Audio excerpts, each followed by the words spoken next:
Hi guys, in this video I'll show you how to remove Lemonade link on your TikTok account. So make sure to follow the process step by step, and at the end of the video you will be able to do it.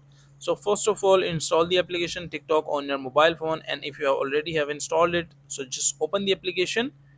And once you're open the application, like just click on your profile icon on the most right corner from the below corner, and once you're into the profile, as you can see, here is the my profile section.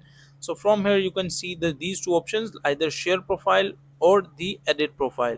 So what you can do is just click on the edit profile, and once you click on edit profile, you will be seeing like your name, username, bio, links. So just click on this option called links, and once you click here, as you can see, like I am only able to see these two options, Instagram and YouTube. And let's say that you have a USA TikTok account, so you will be like seeing another option called the Lemonade link, just as these two links of Instagram and YouTube. So from here you just need to click on the like Lemonade link, and once you click here, you can just click here, and once you click here, they will like ask to remove or delete the link. So from here you can just click on remove or delete, and once you click on remove or delete, so your link will be simply deleted. So that is a simple and easy process of how you can remove Lemonade link from your TikTok account.